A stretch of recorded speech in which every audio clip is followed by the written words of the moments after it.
As she said, my work is my identity. Her soul searching can be epitomized into one very important question: how can I value everything? She continues to seek out the stories of those who aren't often heard. She journeys to places many people don't want her to go, and she's often putting herself in danger by doing so. Regardless of the peril, Priyanka shows not only courage, but the sustaining view of value. Through her work, she shows the value is in what each subject or person, opposing or not, has to offer to the platform of mutual existence. Mutual existence values, while divided existence belittles. Fighting for mutual existence is a social justice issue. So I think both my parents agreed that children need to see. My mother made sure we never ever wasted food. We never ever threw rice, and rice is our staple, as you would know. It's only now as an adult that if I really cannot eat, my mom's like, it's okay, you can leave it. And that again is not thrown away. One can see that the spirit of her work comes from her upbringing. As a child, she had parents that taught her the value of everything. She said that her family did not even waste rice, a staple food of India.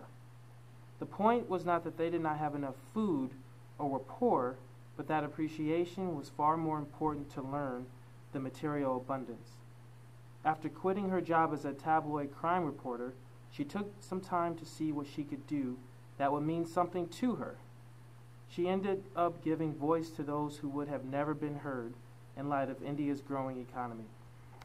I have grown up seeing the photographs of severely malnourished kids from Africa, but I'd never seen a photograph of a severely malnourished adult from Africa, let alone to see someone of that situation in my own country. This is in Orissa, at a primary health clinic. When I saw him, he was all bones, just a skeleton with a very thin white skin, as thin as toilet paper over him. His eyes were bulging out, his nails were all black. He was crying out in pain. And then a doctor came who was so inconsiderate. He punched the cold head of his stethoscope, literally punched it on this man's chest, which really hurt him. And all he said was, I cannot do anything. You'll have to send him to Cuttack, which is the nearest town about an hour away. And it was quite a strike for his old parents to do that. But they were still holding on to hope, thinking that maybe he could be treated well, although there were no signs of him recovering. And then his mother turns to me and asks me with a smile, do you want to drink some water from my bottle? I have no idea from where, from what place that does such compassion and that such kind of warmth comes out in such scenarios. These marginal voices are India's peoples who are being displaced from their villages and lands in order for India's government to open businesses and to develop modern infrastructures for its expanding economy. According to Priyanka, these people are being treated like wasted staple food. They are not being valued. They are being ignored. Her storytelling is her way of valuing people. Thus, her writing about the displaced people is her way of showing the country and even the world that all people are worth being acknowledged.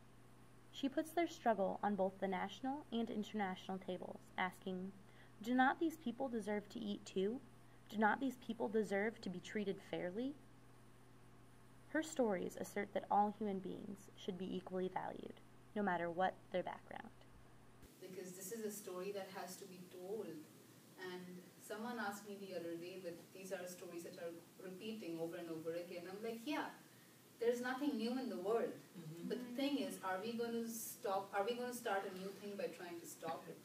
Mm-hmm. And I don't know if I'm going to stop a violence somewhere entirely, but the whole Tenzing Sundu is a Tibetan writer and an activist who says that I do what I do not because I can change it entirely, or I hope I'm going to change it, but because it's against my conscience to keep quiet. Mm-hmm. And that's the thing. 100 years from now, how would you want people to remember you? As a girl who took having fun very seriously in her life.